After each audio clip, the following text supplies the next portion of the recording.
What's up, everyone? Welcome back to 6.57, small little episode. I finally got up, texted the TakeOn, told him, let me make a small little video and then finally dip. Is that not how it goes, TakeOn?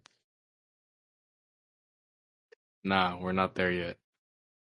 We're not there yet. Okay, welcome back, guys. What a long hiatus I've taken. Even though nobody cares, I kind of made like a little post on why I got lazy. Technically not lazy, I just had like a moment of just me time for 2 months, I believe. Um, I'm better. I feel better. I finally got that itch, I guess you could say, to finally deep down into small little topics in wrestling. And I think we had a 2-hour phone call between me and the Take On about a small little topic that I feel like it should be talked about. It's a little fun because it embraces what's going on with WWE, AEW, CMLO, and AAA. I hope you guys are ready for that conversation. So one of the topics that I was talking to take on is essentially the gentrification of Mexico and Lucha Libre. Now, what do I mean by that? I do want to put distinction into two little things. There's the serious Lucha Libre, which are the seasoned tacos, where you put the cilantro, cebolla, everything. It's the good tacos. And now it's the Taco Bell tacos, which obviously I'm pretty sure you guys should already know. It's CMLO and AAA.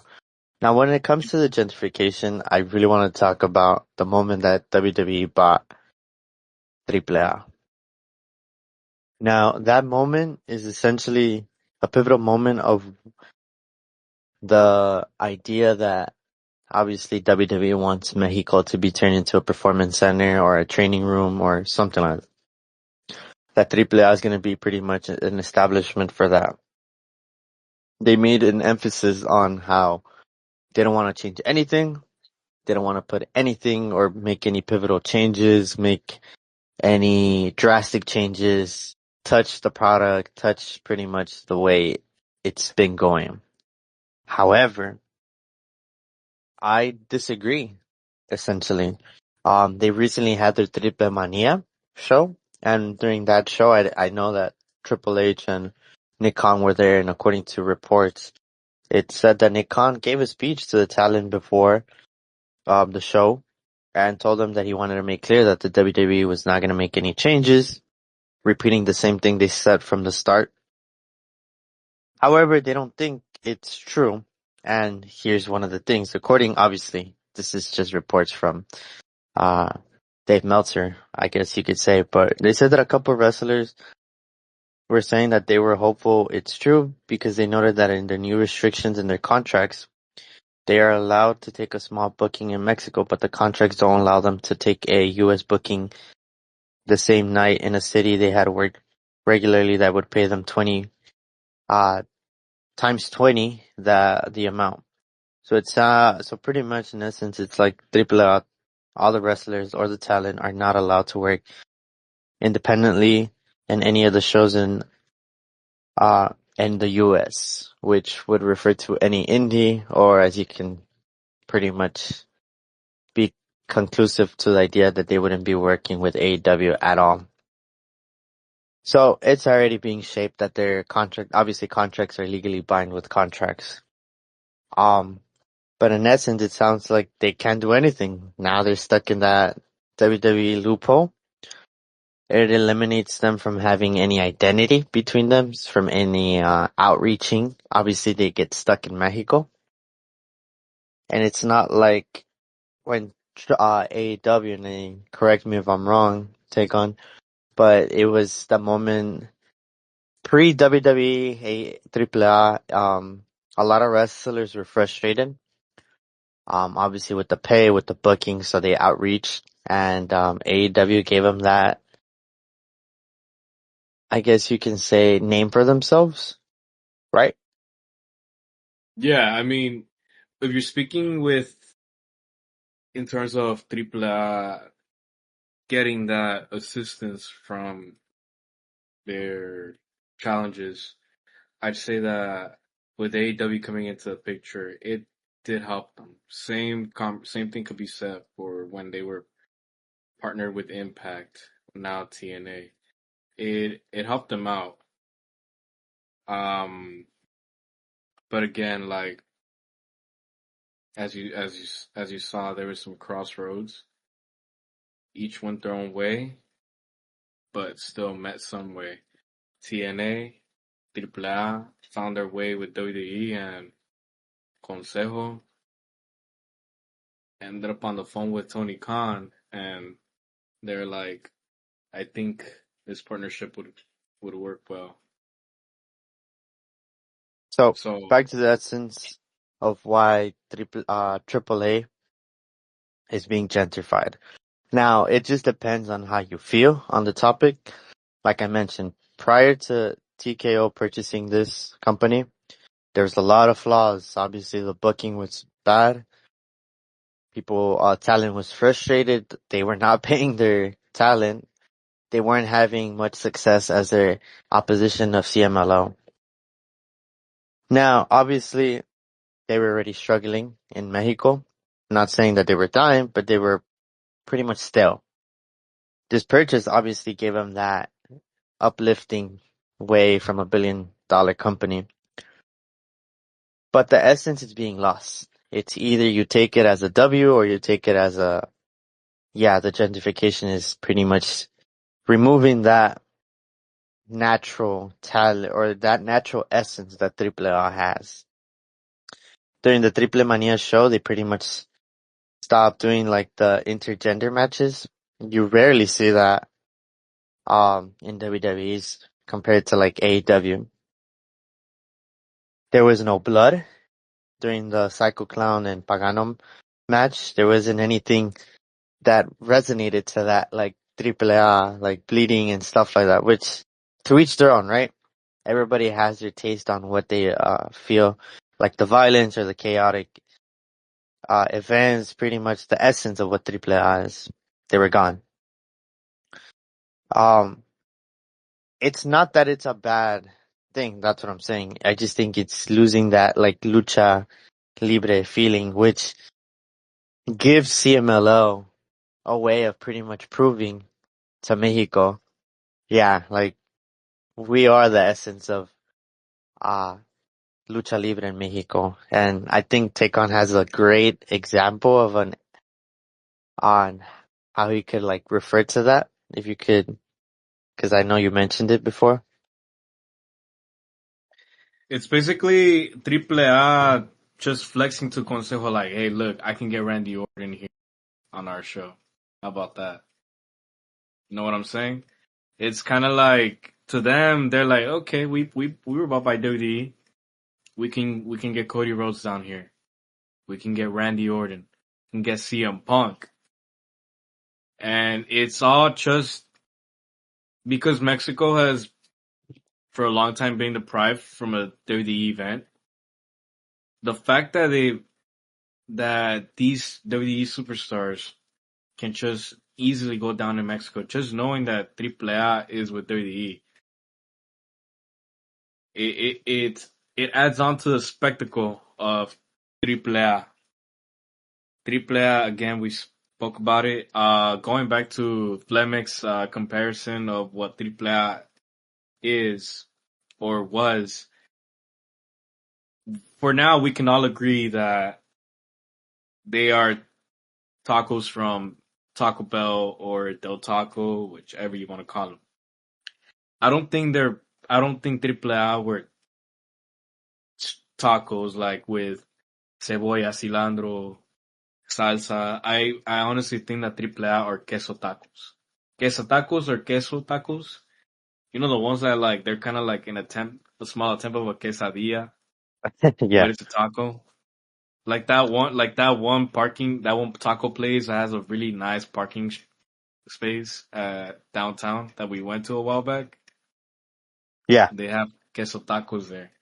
I think that's what AAA is, because the real tacos are consejo. Again, AAA, the fact that they have access to Randy Orton, CM Punk, and all these stars from the tip of their hands thanks to WWE.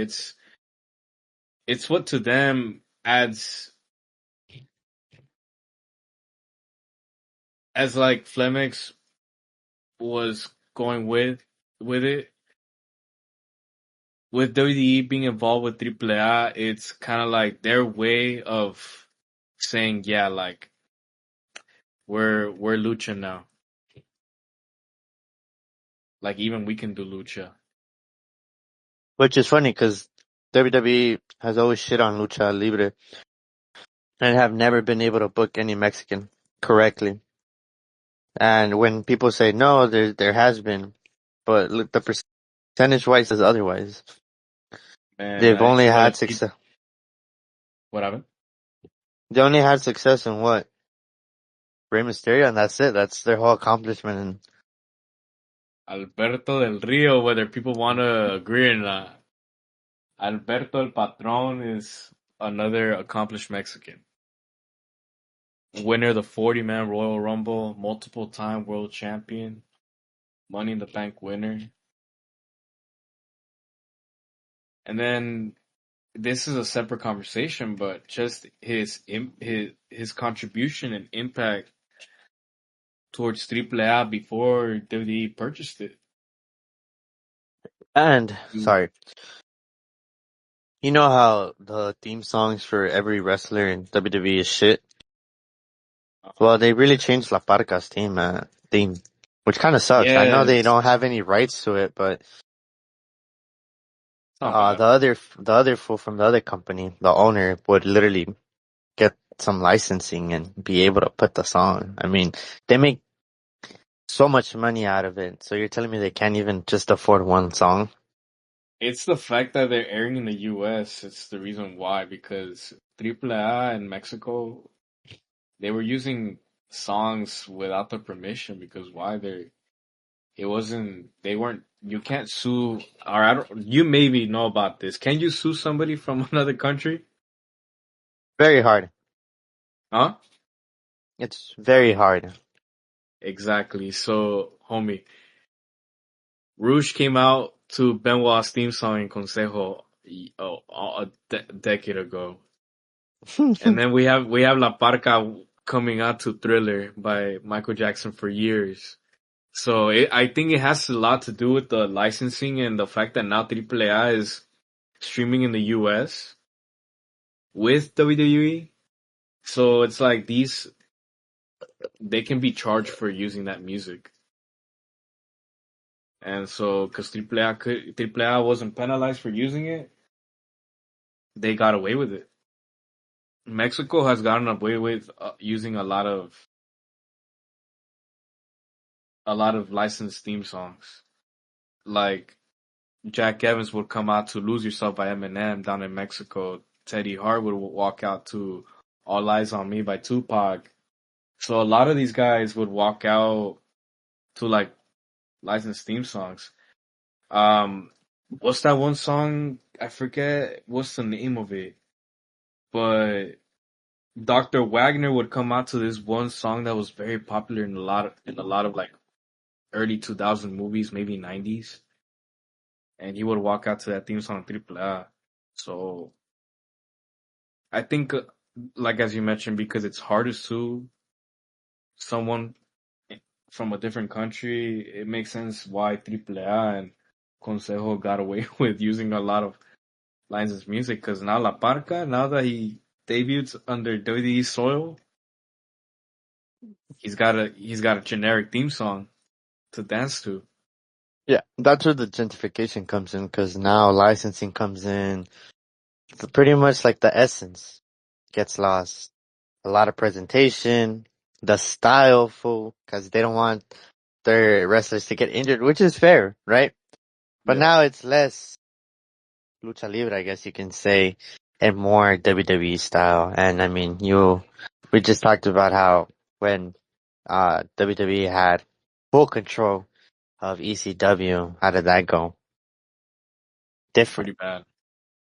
Why? Because they changed it into their style, into their form of wrestling. No more of the 90s ECW, none of that.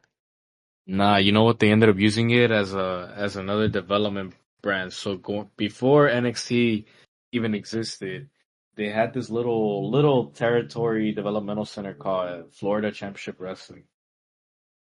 And yeah, that's where a lot of these guys would go to train on their dusty roads. And I forget what other guys were there. But I think he was like the head coach of like running the whole entire thing. And then like once the executives in WWE were like, yeah, you know what, this kid's ready. You know where they send them up to? ECW. At least when I got into it, I saw ECW like that, and it made sense because of how they turned it into NXT. Wouldn't you agree? I mean, you say you were big on ECW, kind of like how Yeah. you often clown on me for watching ROH, but I digress. Tell me about it. What you like about ECW? It was fun. When I was a kid, I was like 6 years old, 7, 8, 9. It's better than whatever you're watching right now. It was fun. It was good. I mean, I didn't see the 90s until later on as I was an adult, but it gets to a point where as a kid, you don't care about if it's a 5-star match or if it's for the storylines or you just like the wrestling. And to be honest, maybe you think it's shit, but I thought it was really good. Who were your favorite wrestlers on their WWE ECW? Christian, Who else? Christian, that's all who I liked. Oh, Umaga, Bobby Lashley, uh, I Umaga think was John Mo, ECW? Umaga? Was he in there? Oh, no, I don't I know. know So I it's know been a Kane minute. So was. Mark Henry was. They were all former ECW CM champions. Punk, Matt Hardy. Oh yeah, CM Punk too. Yeah, CM Punk was a huge part of the early WWE ECW that's because why me being the history nerd that I am, I know that ECW. I know one good thing that WWE did with ECW for a very brief period of time was developing. I don't know, maybe some people might disagree, but I thought it was a nice touch that there was a storyline between ECW originals versus the new breed. So ECW originals would consist of RVD, Sabu, who else? Tommy Dreamer, right? correct, Dreamer. Who was the other guy? How many guys were there? Mm, I Fool, it's been a forget. minute. Fool, it's been a minute. I know the new breed was CM Punk, Elijah Burke, if I'm not mistaken, Kevin Thorne, that one vampire guy, and that's all I can remember. I'm pretty cooked in the mind. It was a long time ago, But but the main point is obviously it just depends you as a fan and how you visualize if the gentrification is either a benefit or a negative. Like I said, for TMLL, I would argue it's beneficial 100%. They're pretty much enforcing that idea that, yeah, Consejo Mundial de Lucha Libre is the authentic Lucha Libre in Mexico. It's a must-see for tourists. It's old school, conservative. It's obviously nepotism, but pretty much it shows that they are the oldest wrestling promotion with the real lucha libre. This established. just, yeah. So now this enforces, I guess you can say, hardcore fans. Like, yeah, that Triple A show, man, it's WWE fight, and I think that's the correct word. WWE fight to a point where it's like, yeah, don't watch that. It's just buffoonery. So it enforces that. It gives the rival competition that comfort, I guess you can say. Yeah, they could have the attendance records, they have ticket sales, but CMLL has always been a tourist attraction. It's been stronger pre TKO. They already had they have homegrown talent. They had ties with New Japan before. They're kind of seen as the serious lucha libre company, like I mentioned. They're stable, they're modest, and their growth is still growing. They're not. fumbling. And they have a farm league of like young dudes wanting to be luchadors. So CMLL will always stay afloat because have always been good at building stars. Maybe not as successful as Místico, which we have yet to see who's going to be their next heir, but it could be Máscara Dorada. You could talk about how they have some upcoming talent that have been reported, or I guess you could say, like, seen as Oh man, I talent ran that into this. Yes, I ran into this one TikTok where it listed me like a list of like the future luchadores of Consejo, and the following are Máscara Dorada, and then the next one is Shelwa, which I told you to check out because he's from where you're from, Puebla, and he's very technical. He's not the cliche luchador that you see springboarding from the ropes or doing suicide dives or topes. Nah, he at least sometimes I watched a match from Shelwa, and I did see him do bust like at least one moonsault throughout the match, but the entire time it was more mat based. And for a 21-year-old, it's pretty impressive of how superior his mat skills are. But I don't know. I'm not a part of that art, so I wouldn't know how much goes into that. Then the next one is Soberano Jr., which, crazy thing is I just found out that means sovereign Jr., which it's a very symbolic name when you think about it, with him being one of the future top names that are going to carry CMLL in the future. A sovereign it's just very symbolic. I don't know. What do you think? it's pretty dope. I was watching some videos about them, and the mask is pretty dope. I like the little marks below the eyes where it looks like he's bleeding from the eyes. Pretty dope. I like the detail. And then the next one is Sandokan Jr., which he had recently wrestled against MJF. You should check it out. There's highlights from the Consejo channel of between MJF and Sandokan Jr. Pretty good match. I honestly think that Sandokan Jr. is a very cool gimmick, very cool character for Consejo. Um, Again, you want to talk about seriousness about Consejo.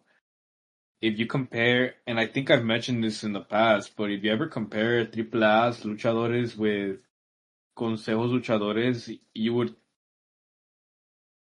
would notice that Consejo's luchadores look a little more traditional than Triple A's. One of the biggest examples are Psycho Clown. He he's he's literally the face of Triple A for now. I see El Hijo de Dr. Wagner becoming the top face of WWE's Triple A, to be honest, along with Dominic. Um, but yeah, you can easily distinguish a Consejo luchador with a Triple A luchador. Every luchador from the Consejo is very symbolic. Sandokan Jr. is a pirate, which really impressed me. Like I had to do some deep search on that guy because I was like, that's impressive. Like it really took me this much. It really took that much research for me to realize that each gimmick that Consejo does is very symbolic. Sandokan Jr. is a pirate and is often headlined as El Rey del Mundo, and he's like the top heel of the new young generation for Consejo. So for a moniker to be el rey del mundo and to being a heel and having a pirate look, it's just very symbolic. I know you did say your opinions about the mask. It's okay. I mean, I agree it could be a better mask. There could be a better mask design, but I mean, it does the job. He's a pirate. Not a The fan of next, it, to be honest.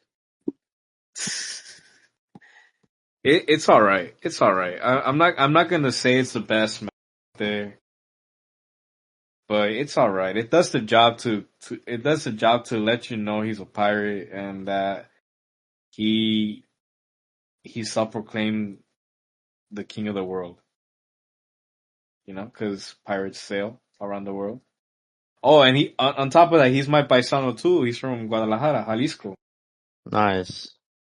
So that's cool to know. And who else? Who else am I missing? I'm missing Templario.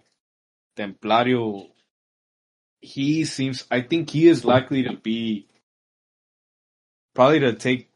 Even though he's rudo, he just seems like he's gonna be one of the top names of Consejo. Just like his mask is very. It's very timeless. Wouldn't you say? 100%. Templario's mask is very timeless. And honestly, and I'm sure we can both agree, that mask is the, one of the coolest in Consejo right now. Along with Shelwas. Wouldn't you agree? 100%. His match is Shelwas, pretty dope. mhm.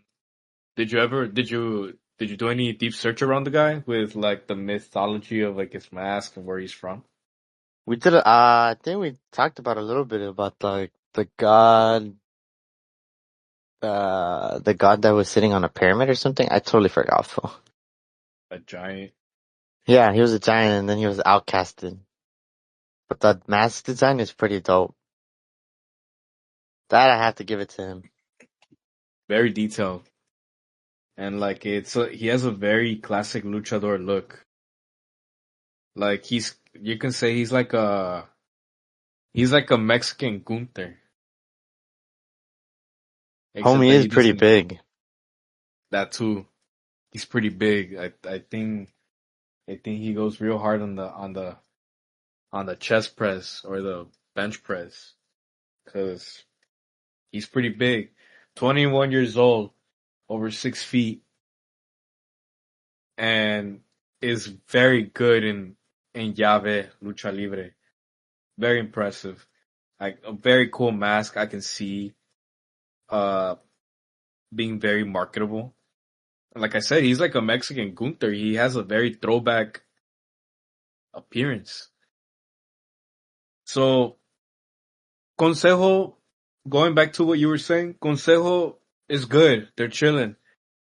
They're gonna have stars in the years to come, and it's it's good.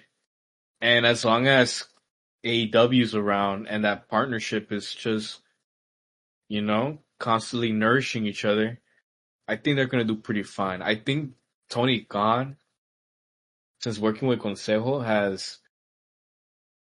I think I feel. Something tells me that him collaborating with Luderoth, Luthor, I don't know how to say it in the Spanish accent, but Luderoth, with like the family knowledge and the experience, like I'm sure he had to have pass on some wisdom and game to Tony Khan with like in order to, I'm sure, tweak a few help him tweak a few things into making the product a little more sports based. You know what I mean? Yeah. Like I don't see that partnership going on with New Japan. And I know that you can go on a whole tirade of what happened between New Japan and AEW, but yet they're still working together, but But what's that's going another on? topic for another day, but I genuinely feel that New Japan is struggling. And but that's another topic that I want to talk about. For another Consejo's day. chilling. Yeah, because we're making this video strictly about Lucha Libre, and but Consejo's good. They're chilling. They're gonna have more future stars to come with AEW being in the picture, and there's gonna be a lot of crossovers. You can see there's gonna be a lot of crossovers and a lot of major exposure. We already got Máscara Dorada that is one of those Consejo guys that have a dual contract. Same thing with Místico. Templario is one of them, and I know Templario is also doing shows in New Japan as well. Um, and there's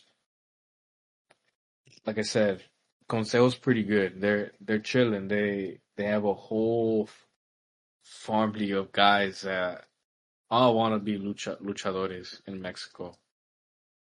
And like the video that we bounced back with Latin Lover Yeah. in his podcast, he had this one question where he asked, where was it better working at AAA Consejo? The guys, the most frequent answer would be Consejo because it was stable and you're respected there as a wrestler. Whereas in AAA, like it's a lot more inspired from the US. But the thing about AAA is that they pay more. Like they pay you more. But for the fact that they pay you more, and the challenges that they've gone through, they've never really had they hardly ever had like any consistent shows like a Monday Night Raw or SmackDown. So, but Consejo, they have shows every week, multiple times a week. So Consejo's all right. That's why a lot of tourists go and watch them more frequently than the others. But you know what's a little worrying about tourists going to Consejo, and you know how we're talking about Lucha being gentrified? It's a different topic, but it's the fact that because a lot of tourists are going to Mexico City, and that's where Arena Mexico is at. Yeah. Mexico City's dealing with their own thing as well.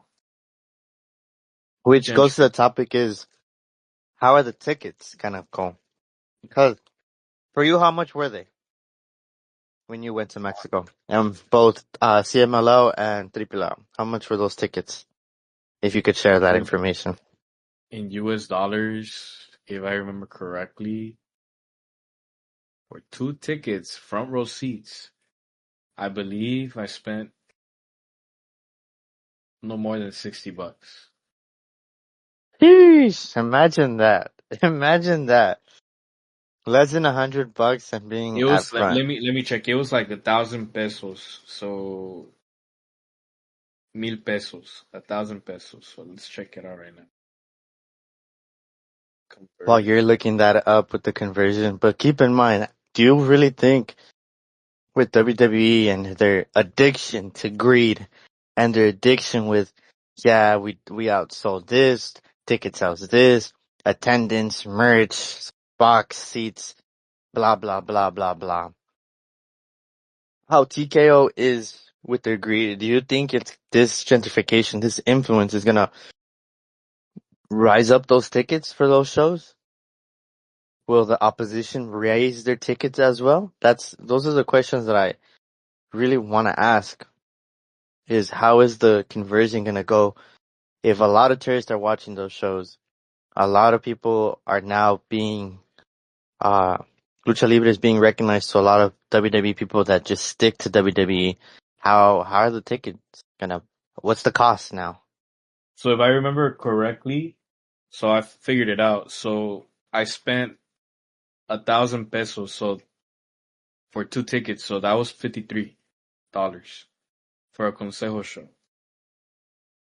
And then for AAA, which was the next day, I do remember that it was slightly more pricier than Consejo. I think in US dollars, I spent like about $70 for 2 tickets.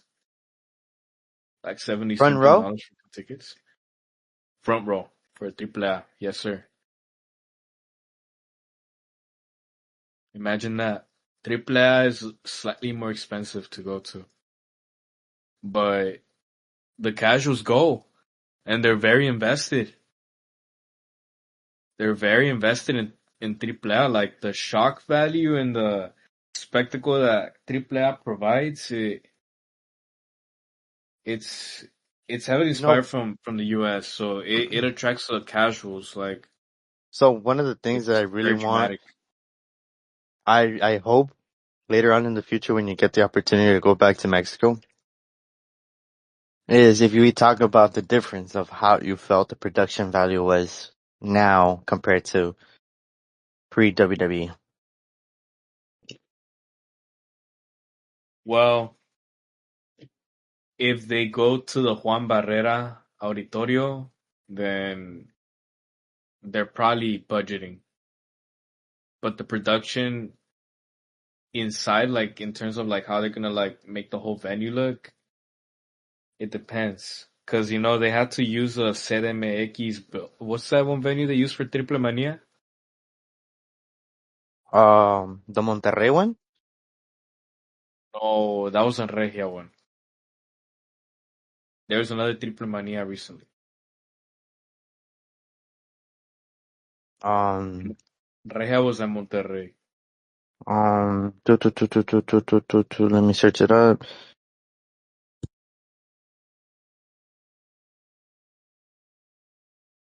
Triple Mania 32. Yeah, it's Triple Mania 32. This is this year's. That one took place Arena CDMX. Okay, So it's, so yeah, in Ciudad Mexico. okay, yeah. So it took place in Mexico City. So again, like that's quite a big arena. And when I went to the AAA show down in CDMX, it was some au- auditorium. They call it auditorio. Same thing to this one AAA's like Fusion the Clash show. I don't know, it's weird. But I went to a Lucha show in Tijuana and oh lord. Long story short, even Lucha Libre could not cure me from heat exhaustion because it was super hot in there. I brought a mask, my girlfriend brought a mask, and it was way too hot to wear a mask. It's like I don't know, I guess there's no AC and not to like not to like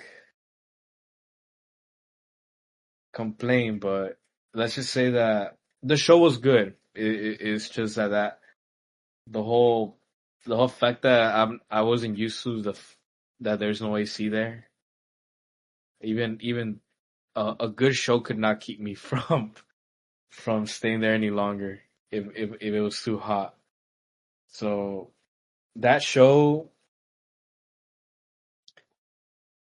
it was an auditorium as well, Fausto Gutierrez Auditorio. So they were like little small. They were like you know how like high school gyms are like with where like the basketball high school gyms where they Yeah. had those little bleachers. Essentially, that's what it was. There's bleachers, but like I'm sure they were like multi-purpose venues. Like aside from like wrestling shows, I'm sure they were ran as for sporting events as well. So They already had like actual bleachers there. Like there's no unless you were front row seat for the Lucha show, you had a chair. But if you were at the top, you were at the bleachers. So it was a very interesting design. Um, when I went to the Tijuana show, I was not from row seats because I bought those tickets last minute. I was like, for the plots, why not? And so, so I went to the show, 2 tickets. Like I said, papito, not even a good show could keep me around any long if heat exhaustion was real bad. No AC. Damn, that's tough, fool. You That is couldn't breathe, tough. bro. You couldn't breathe in the mask. And you're just like soaking in sweat. And when we were over there, like my girlfriend and I were like, man, we should have brought a fan, like a waving fan, which I'm sure they wouldn't have like told us to like throw down because they easily like tell you to throw away gum. But yeah, Triple A is gonna remain pricier than Consejo for sure. Consejo, like I said, it's like I don't think Consejo is ever gonna change because the thing about the Consejo and the AEW partnership is that while there's a good fluidity between AEW and Consejo, Consejo is always gonna do their own thing in Mexico. Like they got their Tuesday shows, they got their Friday shows, they got their Saturday shows, their Sunday shows. All their guys are always working. Maybe not big shows, but they're always working. So even those shows could be cheap, like affordable, very economical. Consejo will always be an economical choice, and because it's like just very well known in Mexico. Like, hey, you want to hit a lucha show? Oh, you're gonna go to a Consejo show because Consejo just bounces around Mexico. They got their own set venues. They go to Guadalajara a lot. They go to Puebla. They got a turf in Puebla. They got a turf in Jalisco. Mexico City is their home base. So That's why we're rooting for CMLO. That's my bias. even though they're technically the WWE of Mexico, when you think about it. Correct, but now things switched. But I mean, I'm sure there's gonna be some leniency with the current Luderoth of Consejo because he's working with Tony and he's taking his stars, and you know how Tony Khan works with blood and all these crazy spots, and Consejo doesn't do any of that. So it's kind of like I said, like it's kind of like a multiverse thing going on with Consejo and AEW, where it's like very mutual, and you can really see that the partnership between AEW and Consejo is very mutual. Like they're very well. I don't want to say like if I have any credibility for saying this, but when Consejo and AEW like have a match in a AEW show, like you can tell it's very well collaborated to where like okay these guys are gonna look good and this is how the match is gonna go, and this is what's gonna be the story of the match. And Consejo just has a basic way of storytelling, so it's just about making those high stakes. Consejo and AEW just have a very good partnership that again, like if we compare it to the New Japan one, doesn't seem like doesn't seem to be the case because they're struggling. But Consejo has a very balanced future. Triple A, well, what they'll always have in their sleeve is that I can pull Randy Orton, I can pull over Cody Rhodes, I can pull over John Cena. It's kind of like that move they used for like that war they had with NXT and AEW, and if I'm gonna sound petty about it, it's okay. Facts are facts. They brought in Undertaker, John Cena, and Cody Rhodes on NXT, and poor old Tony crashed out on Twitter. However, AEW product is way better than WWE right now. That's it. No more discussions. I've said it. We can all agree on that. AEW is where it's at. AEW is way better. That Clash of Paris, cheeks. What do you Whoever, think about it? no, I'm not even gonna go into it because I'll finally go into what I feel about WWE's product. It's garbage right now. Nobody could argue with me. They could say, "Oh, but the storylines, man, fuck the storylines. It's boring, it's bland, and there's nothing positive about it right now." You cannot compare the product from 20 when Triple H first year was in there. It's garbage, and regardless, all I'm gonna say is Triple A, I wish you the best of luck. If they're gonna succeed, well, cool. At least they have backup in financially. But if it messes up, well, we always have Consejo Mundial de Lucha Libre. So it's a win-win for us. We don't lose at the end of the day. I agree. I agree. Remember people. Whenever We're you just think of fans. AAA, remember fans. Whenever you think of AAA, you think of the hard shell Taco Bell tacos, Correct. and when you think of Consejo, you think of the actual tacos, the authentic It could tacos. be the al pastor, asada, lengua, cabeza. I mean, I don't eat those, but the ones I mentioned. But imagine that authentic al pastor with a slice of piña.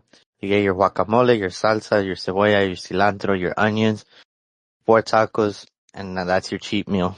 And that's what you experience at one of those shows. Man, that makes me hungry. Anyway, but going back to describing about what the WD product is looking like right now. One of the biggest, one of the things that are very popular between WWE and AAA is none other than El Grande Americano. Oh yes, I forgot to mention about that. Oh, that was such a topic that I really wanted to talk about. You're welcome. Let's go. So, Cook. go quick because my battery at my computer is literally at 9%. But Ludwig Kaiser, phenomenal job. And I think I came back on threads and RJ Sykes posted about how Chad Gable isn't getting the character back. And I truly hope they don't give it back to him because he removed that patriotism, that goofy patriotism that they started, or like that fake MAGA conservative alt-right, like, yeah, go for America, blah, blah, blah, blah. Ludwig Kaiser has embraced the Mexican culture, singing along with them, with the crowd, embracing our mannerisms. Como, no mames, way, like, what's going on, like, sí, al chile, like, stuff like that, that makes you laugh. Meanwhile, Chad Gables was just more of like, it was bland. I didn't like it. And I think we talked about it in another episode, how it wasn't pretty much doing anything for the character. It was just bland and it was boring. It Now was with this cheesy. character, he's pretty much appreciating the culture that we have. And a lot of fans, he's well over with the crowd. Kaiser's really embracing this Mexican culture. I mean, I not so long ago I was scrolling through Instagram and I ran into one of his posts, and it was a reel of him like arriving to Mexico, going to the gym, like getting ready, right, for the day. And the background music is ella dice, how did I stutter? Ella ella es para seducirme. Yo voy. You know which one? Yeah. So you can tell that Ludwig Kaiser is embracing the Hispanic culture, and like him adopting those slangs and mannerisms. It's what makes it very wholesome. That that you see this quote unquote American like embracing the Mexican culture in comparison to the first attempt that was just very cheap heat. When they mentioned the Gulf of America, it was like very cheap heat. Like you just knew that it was gonna trigger certain people, but it was like, eh, like wow. You know what I mean? I don't know. How'd you feel about it? Can you elaborate a little more? What Sorry. do you mean? Can you elaborate on your question a little bit more?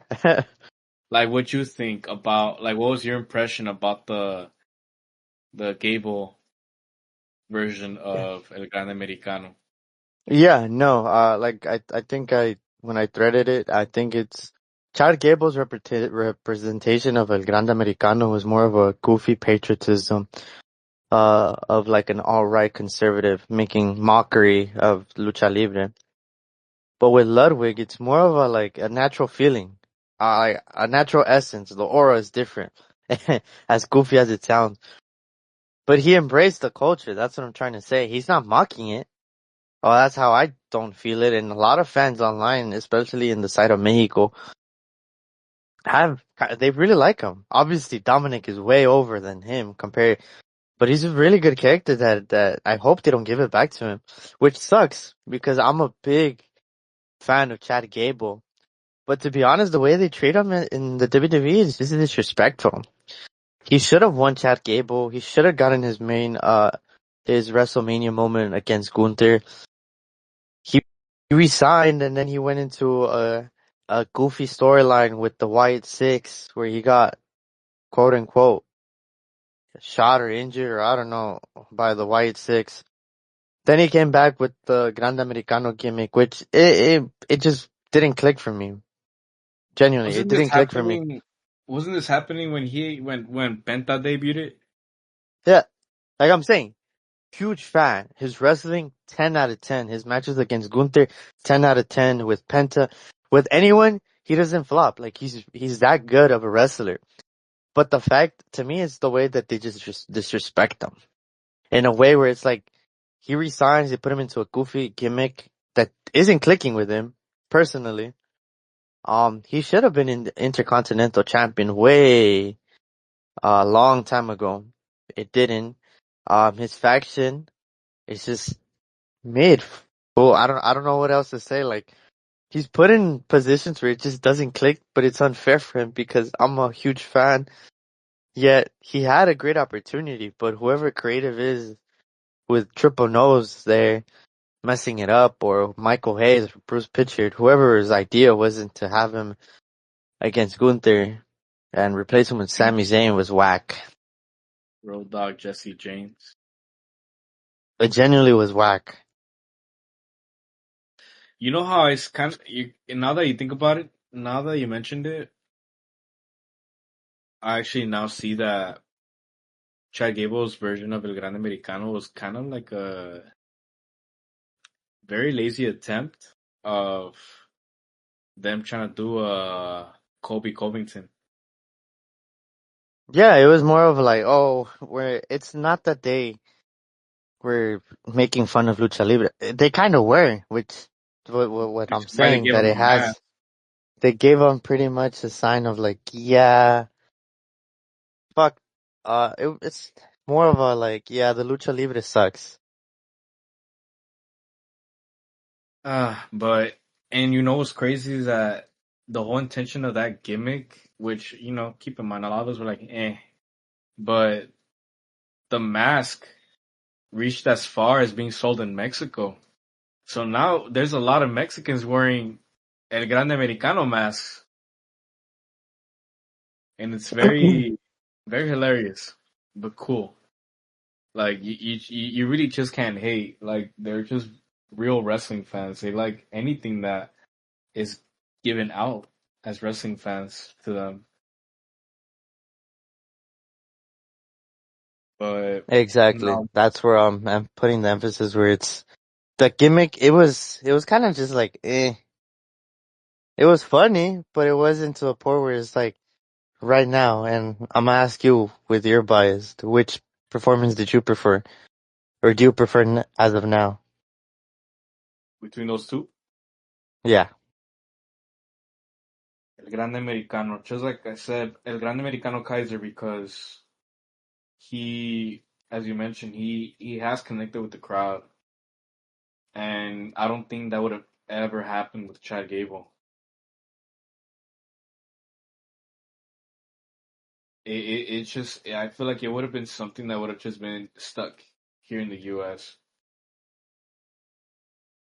But with the AAA acquisition and Kaiser putting on the mask, he, you know, he, as the old saying in wrestling goes, he made chicken shit into chicken salad. And Exactly. And but I mean, at the same time, and this is what I'm saying. Ludwig's um Ludwig. I don't know if because this is where where I put my little hat, my tinfoil hat. Obviously, he was sidelined. He was definitely sidelined because of backstage politics with Tiffany and Charlotte Flair. Because let's be honest, after that whole mess, after that whole little drama, he was put aside on TV. So maybe they kind of try to make a mockery out of him to play as this character, and it kind of like backtracked on the WWE executives because dog, like the performance is going way over than they probably expected or they wanted it to be. So that's my little conspiracy where it kind of was like a blessing in disguise for him because he's doing way like a good job, to be honest. And Chad Gable's injury was kind of like a blessing in disguise, which hopefully he does recover. But like for him, it benefited him, because it which took kind him of out of the gimmick. correct. But like I'm saying, like maybe they kind of were just playing a joke on him, saying, "Hey, you're just gonna play as this fool because we don't have anything for you at the moment." And hey, look, it's working, I guess. A blessing in disguise. Because you know how WWE is with their pettiness and how they are. But if you're able to pass their shit test, then you start for some weird reason end up being one of their favorites. It's kind of like that. It just happened where like Kaiser was given a very cheap gimmick, and from there he just succeeded. He did really well with it, and he's doing really well. And who knows how far he can go with it, especially now with this Libre acquisition. Who knows how involved he's gonna be in that project. As long as, but I will say this: as long as Dominic Mysterio is a prominent figure in Triple I will watch. I'm gonna watch for sure.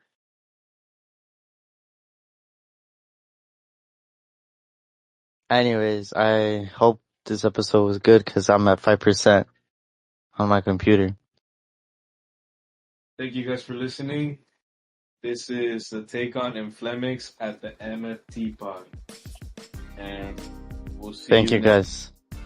Hopefully next week.